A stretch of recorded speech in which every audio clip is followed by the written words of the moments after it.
नमस्ते दोस्तों, आशा है आप सब स्वस्थ और बहुत अच्छे होंगे। आज हम जानेंगे मेधावी छात्र क्या करते हैं। मैं स्टार्ट करती हूँ। क्या आप आइंस्टीन की तरह मेधावी होना चाहते हैं? ऐसे प्रश्न के उत्तर में भला किसका जवाब हाँ में नहीं होगा?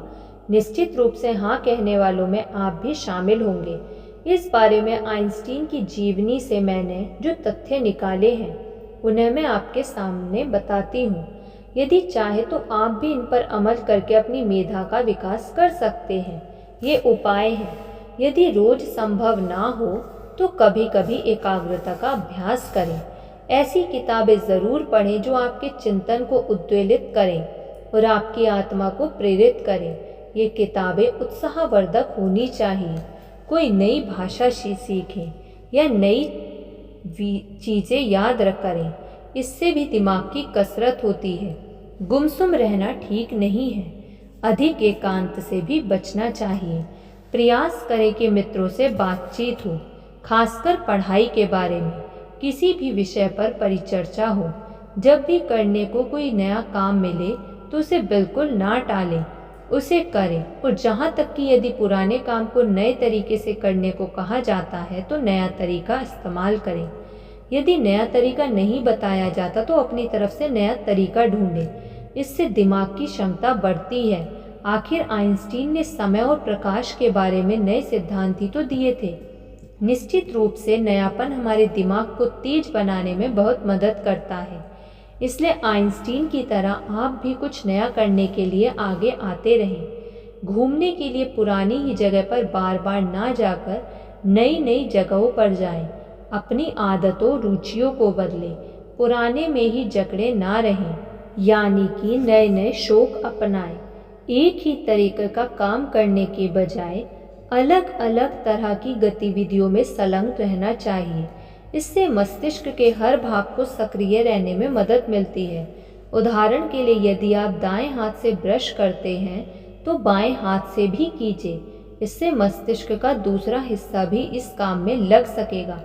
कोशिश करें कि बाग बगीचों में घूमने के लिए जा सकें, क्योंकि ये हमेशा नए नए होते रहते हैं। कभी सूख गए हैं तो कभी हरे हो जाते हैं, कभी फूल खिले हुए हैं तो कभी फूल गिर गए हैं। इस तरह बाग और बगीचे वहीं वहीं होने के बावजूद नए नए हो जाते हैं। इस बात का ध्यान रखें कि आपके दिमाग पर काम का बोझ हावी ना हो पाए। यदि ऐसा हुआ तो आपके दिमाग की कमर झुक जाएगी। वह इतना बोझ बर्दाश्त नहीं कर पाएगा। नतीजा यह होगा कि यह जितना बर्दाश्त कर पाता अब उसके लायक भी नहीं रह गया है। मस्त रहें। आइंस्टीन मस्त रहते थे। बच्चों से तो वे खूब हिल मिल जाते थे। क्या आपको विश्वास होगा, जब वे बहुत बड़े वैज्ञानिक हो गए थे तब भी अपने पड़ोस के एक छोटे से बच्चे को गणित का ट्यूशन पढ़ाया करते थे। सरल और सहज रहें। इससे दिमाग की ग्रहण करने की क्षमता कई गुना बढ़ जाती है। आइंस्टीन उन लोगों में से थे जो नहाने के साबुन का इस्तेमाल शेविंग क्रीम की तरह कर लेते थे और अपनी टाई को बेल्ट बना लेते थे। बना लेने में उन्हें कोई झिझक नहीं होती थी। स्पष्ट है कि वे अपने दिमाग को फालतू की बातों से मुक्त रखते थे ताकि उसमें ज़रूरी बातों के लिए जगह बची रह सके। शारीरिक मेहनत ज़रूर करें। आइंस्टीन को पहले सैर पसंद थी, बाद में उन्होंने नौकायान को अपना लिया था।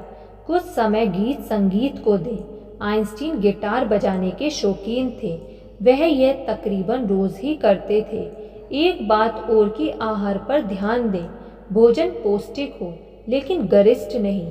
30 त्योहारों पर आप छूट ले सकते हैं, लेकिन ऐसा मत कीजिएगा कि हर दिन को ही 30 त्योहार बना दें। तो देखा आपने कि किस प्रकार आइंस्टीन एक सरल सहज जीवन के जरिए असाधारण सफलताएं प्राप्त कर सके। आइंस्टीन असाधारण प्रतिभा लेकर पैदा नहीं हुए थे, वे बाद में असाधारण बने। आप भी बन सकते हैं, बशर्ते कि बनने की कोशिश करें। धन्यवाद। आपको ये वीडियो कैसी लगी कमेंट करके ज़रूर बताइएगा। यदि आपने अभी तक इस चैनल को सब्सक्राइब नहीं किया तो सब्सक्राइब कर लीजिए और इस वीडियो को लाइक कर दीजिए। धन्यवाद।